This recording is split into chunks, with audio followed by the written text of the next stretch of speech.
Yo, what is up guys? It is Samool back in with another Epic 7 unit preview for you guys today. And today we're going to be talking about the new 5-star RGB unit that is coming out on the 3rd of November next week.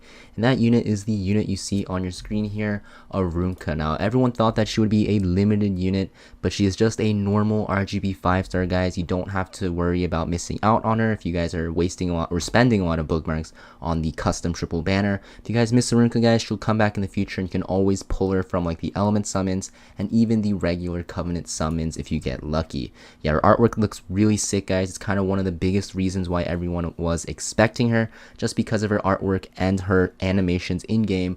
They look crazy, as you're going to see here. Now let's skip ahead to her base stats, guys. If you guys want to look more at the animations and the artwork that went into it, make sure you guys check out this video on the Epic 7 official YouTube channel. So here we go, guys. This is Arunka's stats.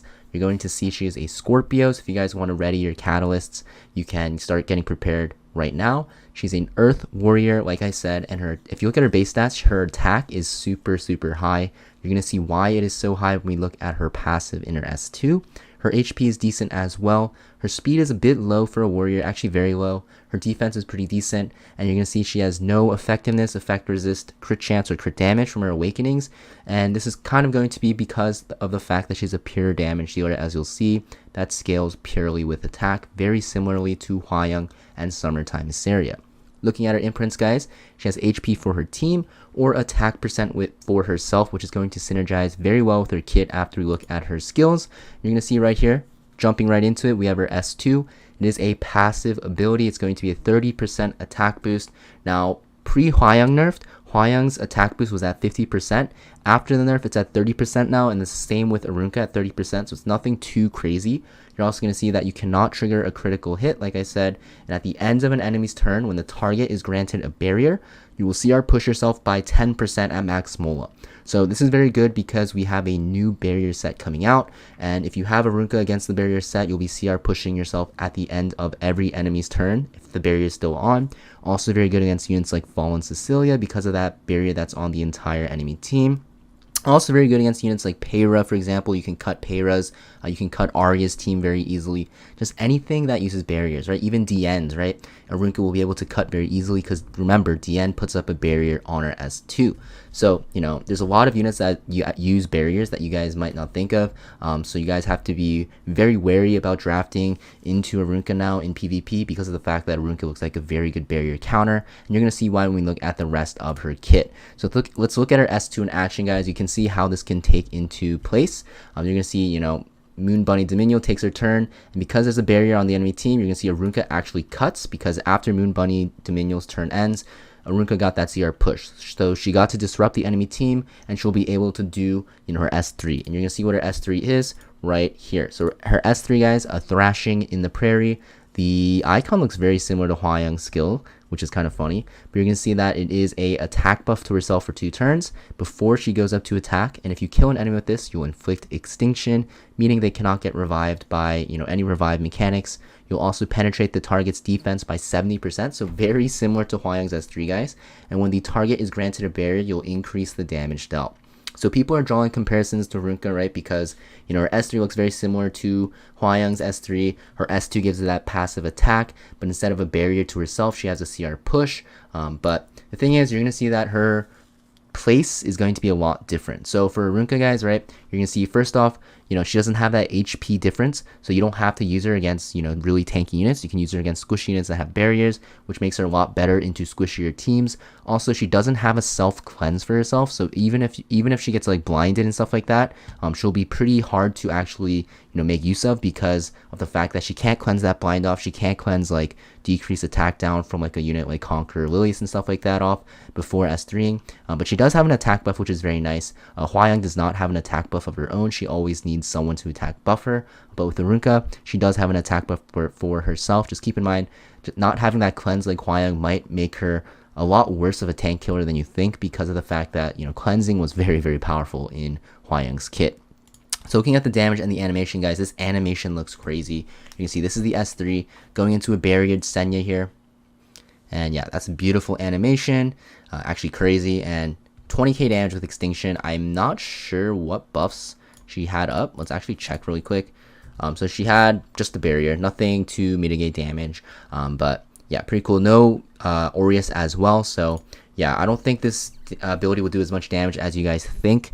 But it looks pretty cool. It looks like you'll be able to one-shot like bruisers, or at least almost one-shot bruisers with barriers on, and you'll definitely one-shot squish units with a barrier on as well, making her a very good unit against barrier teams, like I said. Next, we have her S1, guys. Her S1 is pretty heavily loaded. You'll see it as a single target attack, has a 50% chance each to land 2 bleeding effects for 2 turns. So you have 2 rolls to land that bleeding effect, and once you actually land your S1, if it hits, you'll have a chance to activate an extra attack, and this can only activate on your own turn, so counterattacks, dual attacks will not proc it, very similar to Bellion. And you're going to see that this extra attack is another attack that will recover HP of yourself, and that heal will actually increase proportional to your own attack.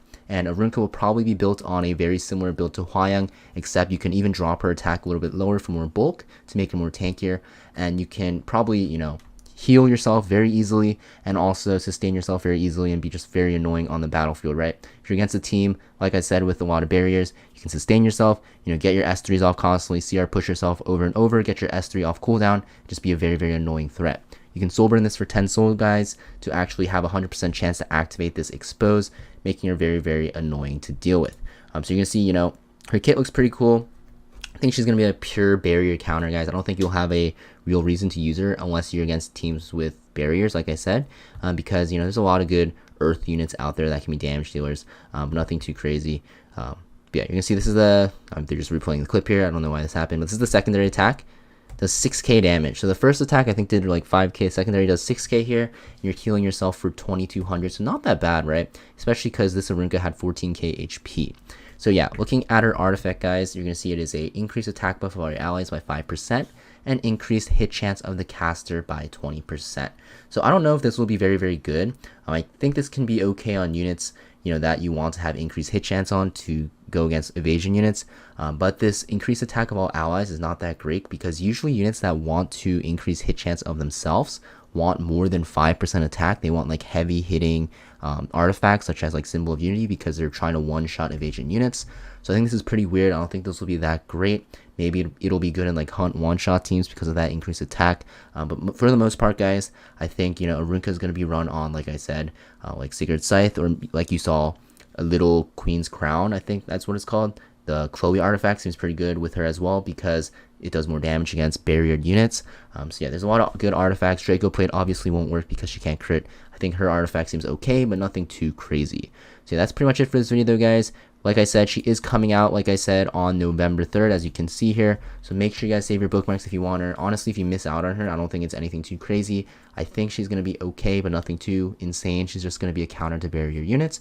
And there's already a lot of counters to barrier units, right? You have like Opsig, DJ Bazaar, and stuff like that. So, I mean, obviously those are ML5 stars, but if you are looking for a good RGB answer to barrier units, then Arunka is pretty good.